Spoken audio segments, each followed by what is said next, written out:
Transmission system.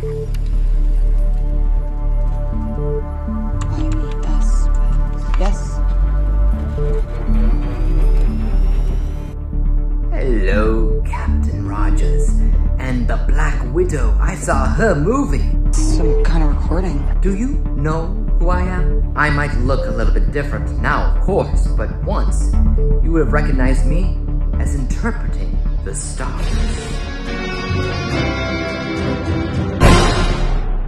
Hey, what's up and welcome back to the Critics Initiative Phase 2, where I once again have Mike from Did You See That joining me to discuss another Captain America adventure with perhaps one of the most beloved films in the entire Marvel Cinematic Universe, and while I might prefer Civil War over this, The Winter Soldier is definitely one of the most solid standalone Marvel films to date. Since at this point, everything that basically comes after it, there's not a lot of truly standalone films anymore, since they all kind of turned into crossover joints. At least a little bit. So, it's time to find out if I have as much adulation as everybody else when it comes down to Captain America, the Winter Soldier. Let's get cracking. This review is brought to you by the word of the day, adulation, an extreme or excessive admiration or flattery in something. Captain America, the Winter Soldier, throws Steve Rogers in the middle of a massive conspiracy unfolding right under everybody's noses. The height of Hydra, which has infiltrated nearly every major controlling operation on the planet, including S.H.I.E.L.D. itself, which sends Captain America and Nick Fury into hiding as they no longer can trust anybody. Hot on their trail is Hydra's secret weapon, the Winter Soldier, a nearly impervious assassin, and when Captain America finds out the Winter Soldier's true identity, it becomes personal. So first and foremost, I have to give a huge shout out and thanks to my buddy Mike from Did You See That for joining me on another Captain America review. I actually had his portion of this review for like half a year or so, which is crazy to think about, but I wasn't really ready for Phase 2 yet, and now that I am, I can finally get this out. So sorry to Mike for taking so absolutely long on this, but I definitely appreciate your input, and we'll be hearing what he has to say about the Winter Soldier in just a hot second! But first, I want to lay out some of my positives when it comes down to this highly loved and popular sequel. So, I think that my biggest issue with the first film was simply the time period, as a mass majority of MCU films basically take place in modern day, and they're relatable in that way. The first took place during World War II, and to me that just, I couldn't really relate to it as much as I could with the Winter Soldier, which is in modern day. And it really lets Captain America shine the way that he's supposed to. It lets him be a captain, so to speak.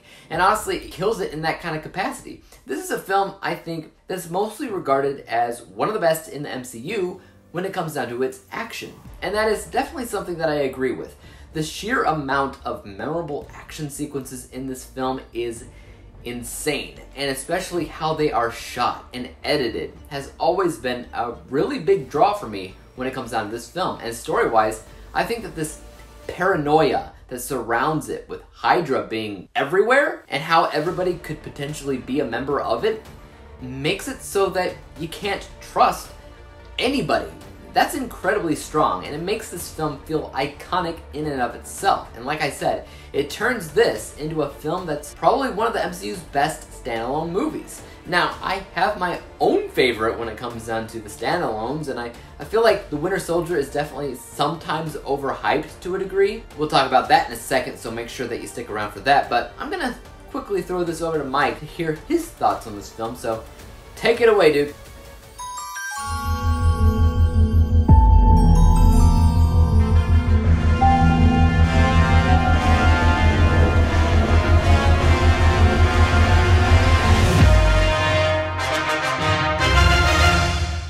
So, I've landed back on Interpreting the Stars channel, and I believe Interpreting the Stars channel is run by a guy called Dave, who's been putting together some kind of initiative.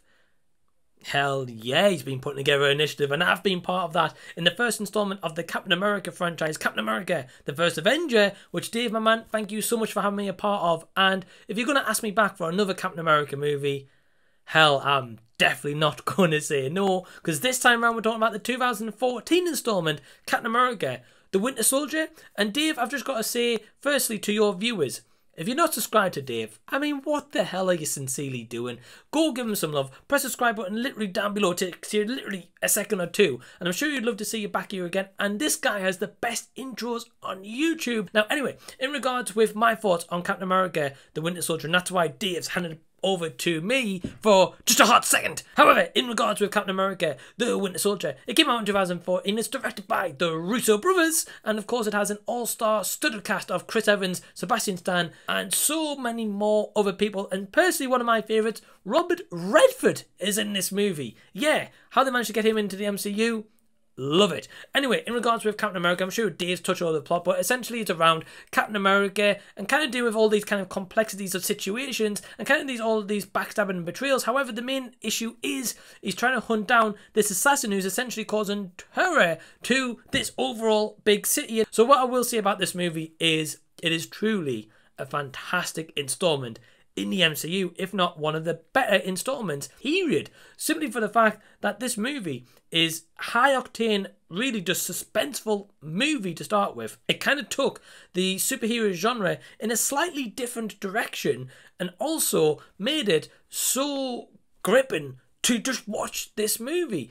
All the Captain America movies for me is personally one of the best trilogies that they've done in the MCU, because each movie provides its own different take on this overall story, but not every installment is the exact same. They're all vastly different. Firstly, what I'm going to say in terms of my positives for this movie, well, besides most things, I'm going to just say that the chemistry throughout all of our characters is just utterly awesome. So we get an introduction into Sam Wilson, of course, Falcon at this point, and he's part of this kind of firefighting regime unit, but also the chemistry that builds throughout. And then at times when Captain America, Steve Rogers, needs Falcon's help, he's there for him. For the most part, the chemistry with those two are awesome, especially with Black Widow. Once again, she definitely shines throughout these Captain America movies. This movie certainly had quite a few shocking elements into it at times. It felt as if this should have had a higher age rating with the amount of kills that happen or the amount of just crazy stuff that happens throughout this chapter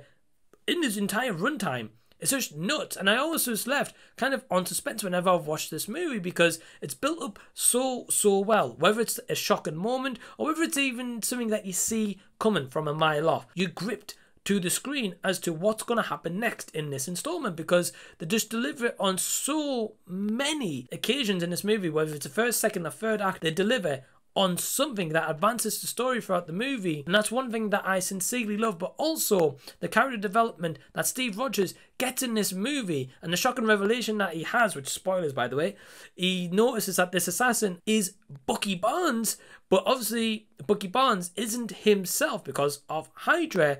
But just the fact that he got to reconnect with him when he thought he died at the first installment, you could even just see the expression on Chris Evans' face, Steve Rogers' face at that point when he realizes that it's Bucky Barnes who is this assassin. It's just kind of gets you in the feels, you know, like for me it did anyway. Just he sold that on an expression alone. He didn't even have to kind of say any words. He does, but he didn't really have to. Is Robert Redford as Alexander Pierce, for what he's in, is great. He generally played a villainous character that you thought, wow, this guy is a right dickhead. At least I did anyway. I actually loved what he had plotted all along and came across at first as kind of this lovely, big, nice guy, you know, and yeah, he definitely isn't any of that. But also, it gave him a purpose to write him into this storyline. But this guy ultimately is just a human being, but he had evil intentions, which yes, sometimes that can be like a generic villain, that sometimes, yes, that can come across in this movie. But for the most part, it was kind of more of just a grounded villain, but he had a reason for the actions he was going to take and actually could have had repercussions on the rest of this cinematic universe. You really cared about his kind of villainous motives, especially with Nick Fury. This movie, truly, the action set pieces as well, is just spot on. They're honestly so great. It almost felt as if they kind of lowered down on the CG for this movie and used more practical effects, or just used them in the right moments to balance out the practical effects, but also those big set pieces where needed that CG. It generally felt like I was there on that sidewalk watching Steve Rogers go by on a motorcycle in this movie. Let's get on very quickly to my negatives of the movie. yeah, I guess at odd times, little shots here and there don't hold up to what it is nowadays in standards in terms of CG and technology. They could have definitely had a little bit more character development of Sam Wilson's character Falcon, but also Steve Evans and their kind of relationship, how it builds. Yes, for what they're given, it's pretty good, but it definitely could have been expanded on a little bit more. And I guess at times, as I mentioned, Robert Redford at times come across as like a generic villain. So overall, what I'm going to say is I absolutely love Captain America and the Winter Soldier. Is it as good as the First Avenger? For me, no. The First Avenger is my favourite movie in the MCU, period. However, this is a solid sequel. It's a solid entry itself into the MCU. And just the introduction that we get into Sam Wilson and also Robert Redford's character, yeah, just truly, Marvel, you did a fantastic job. So with that in mind, Dave, I'm going to hand it back over to you, my man, and your remaining thoughts on Captain America, the Winter Soldier. Thank you to Mike from Did You See That? I've left a link to his channel in my description box below, so definitely check that out. He always has a ton of absolutely great content, lots of early reviews, live streams, collaborations, Back to the Future goodies, and on top of all that, just an awesome guy to get to know. So go ahead, check him out, subscribe to him, and tell him who sent ya. Now, back to my thoughts. Yeah, Mike and I definitely agree pretty much on everything here, which is not really that big of a surprise. 9 times out of 10, we definitely do end up agreeing on stuff. Only time we disagree with this is when it comes down to this versus the first Avenger. He thinks the first is better. I think the second is.